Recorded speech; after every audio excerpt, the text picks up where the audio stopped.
Good morning India.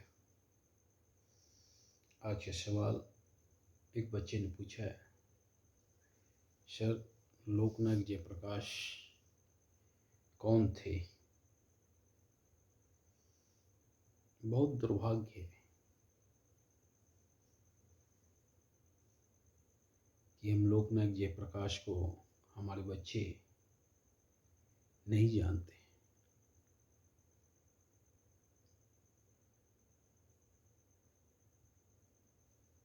Gandhi को जानते हैं पर लोकनायक को नहीं जानते। ये देश का दुर्भाग्य है, क्योंकि हम प्रचार प्रसार गांधी जयंती पे ज़्यादा करते हैं और लोकनायक जयप्रकाश पर शायद कम करते हैं। इसलिए हमारे बच्चे जेपी को नहीं जानते।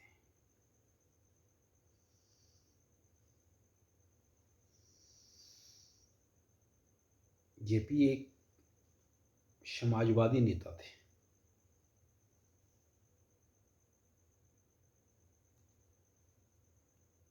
बिहार के रहने वाले थे।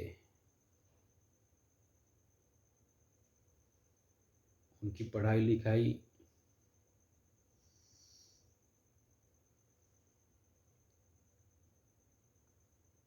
हाई स्कूल के बाद विदेश में हुई और वहाँ वो अपने पढ़ाई के खर्च के लिए निकालने के लिए वेटर का काम करते थे।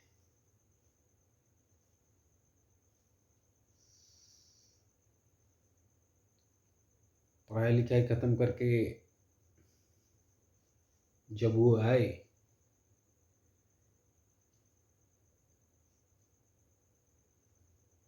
पीएचडी नहीं कर सके, बीच में उनकी माँ गुजर गई। उसी बीच वो आ गए। इंडिया आने के बाद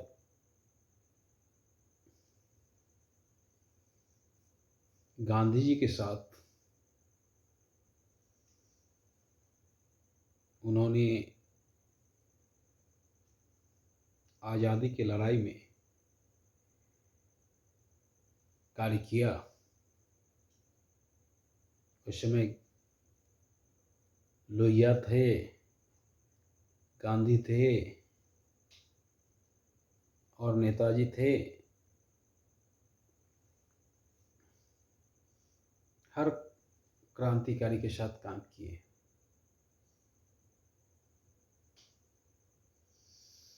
एक बार जेल भी गए।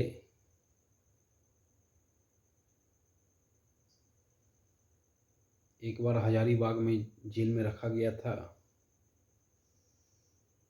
उसके बाद वहाँ से चकमा देके भागे और वो गांधी जी और नेताजी के बीच जो खाई था, उस खाई को भी कम करने की कोशिश किए थे।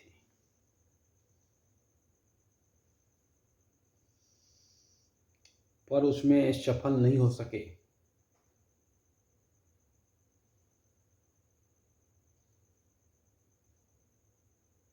जेपी इसके पक्षधर थे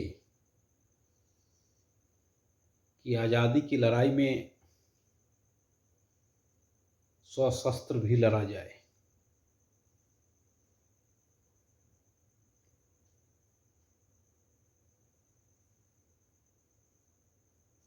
तो आज़ादी की लड़ाई में भी जेपी की अहम भूमिका है।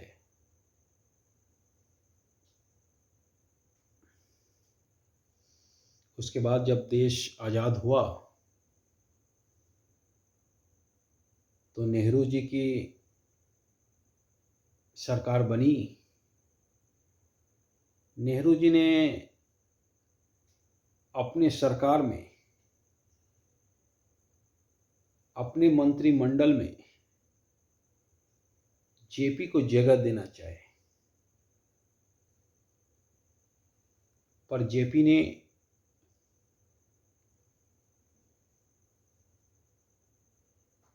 ठुकरा दिया। चूंकि नेहरू जी से वैचारिक मतभेद रहता था, इसके चलते जेपी ने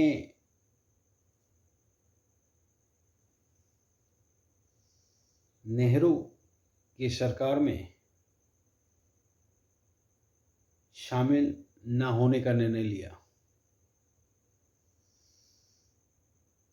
उसके बाद 1967 में सर्वसम्मति से राष्ट्रपति का ऑफर दिया गया, पर जेपी ने उसे भी ठुकरा दिया। क्योंकि जेपी सत्ता का भूखा नहीं था।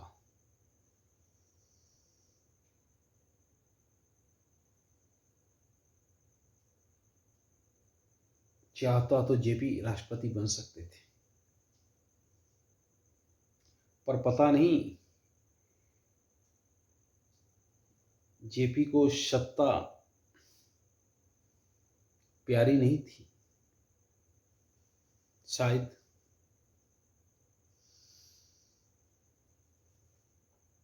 उसके बाद जब इंदिरा गांधी का सरकार चल रही थी,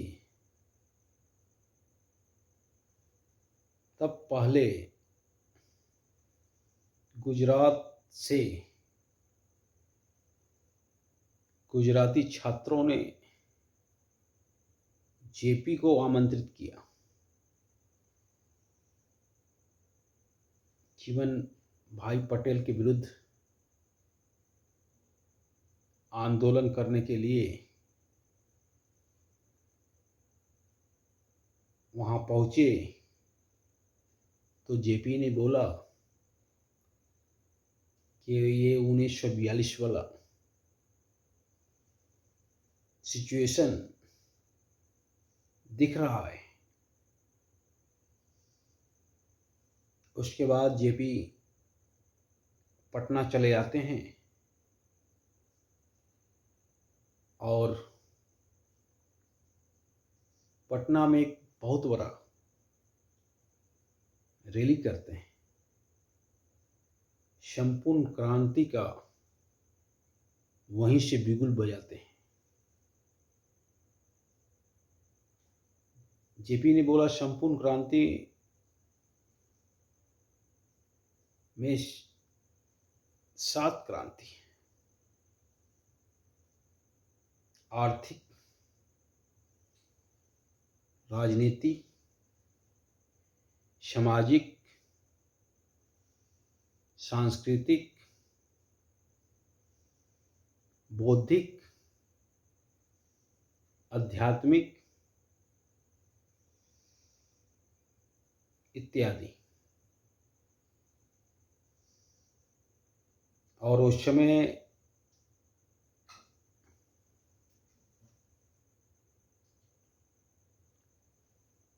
गांधी मैदान में लगभग 7 लाख के आसपास भीड़ जुटी थी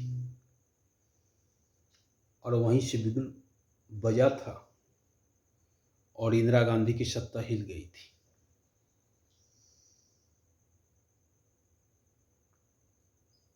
कांग्रेस भी नहीं चाहती थी कि जेपी का बगावत को झेला जाए। कई एक दफे इंदिरा ने भी कोशिश की जेपी को साथ लेके चलने का। दिल्ली में एक मीटिंग बुलाई गई जिसमें जेपी ने मांग रखा कि बिहार सरकार को बर्खास्त किया जाए। चूँकि इस समय इतना भ्रष्टाचार व्याप्त हो गया था, तो इंदिरा ने बोला, आपको देश नहीं दिखता है? तो जेपी ने बोला, इंदु, देश के अलावा हमें और क्या दिखा आज तक? इसी में दोनों के बीच खाई बढ़ गई और जेपी ने बोला, अब इलेक्शन में ही मिलेंगे। और जब दिल्ली में आंदोलन चल रहा था तो इंदिरा ने इमरजेंसी घोषित कर दिया, आपातकाल। और उस दरमियान जेपी को अरेस्ट किया गया। और जब चुनाव हुआ तो कांग्रेस बुरी तरह से हारी, मुंह दिखाने लायक नहीं रही। और सबसे पहला गैर कांग्रेसी सरकार मोरारजी भाई के नेतृत्व में बना। तो जेपी इतने बड़े आदमी थे,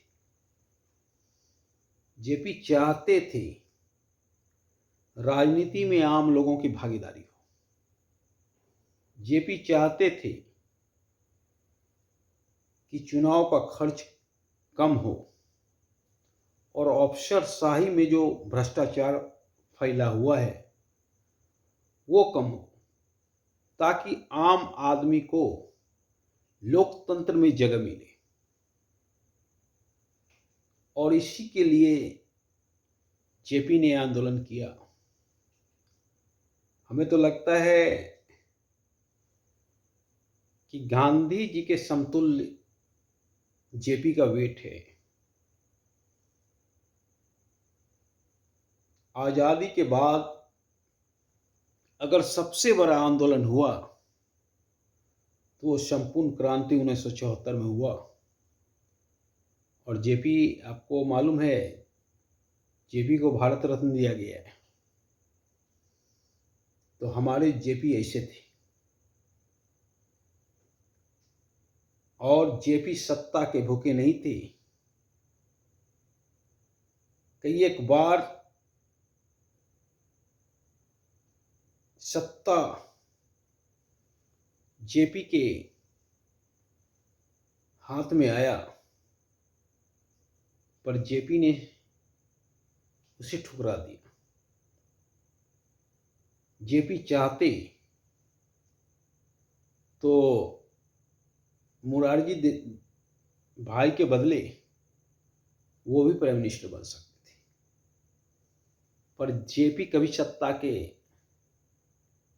लोभी नहीं थे, महत्वाकांक्षी नहीं थे आज के राजनेता के तरह। तो जेपी हमारे ऐसे थे। और दूसरी बात है, जेपी में कोई दुर्भावना भी नहीं था।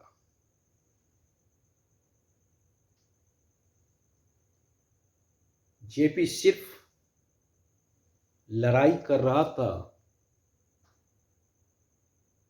आम आदमी के लिए, देश हित में। और जेपी जिस समय आंदोलन किया है उस समय जेपी राजनीति से संन्यास ले चुके थे, पर परिस्थिति ऐसी हुई कि जेपी आंदोलन में कूद गए और अस्वस्थ रहने के बावजूद भी कूद गए। कुछ दिन बाद ही तो जेपी का दोनों किडनी खराब हो जाता है और जेपी की मृत्यु हो जाती है। तो कहे कि गांधी जी के बराबर ही जेपी का महत्व है, तो इसमें कोई दो राय नहीं। धन्यवाद।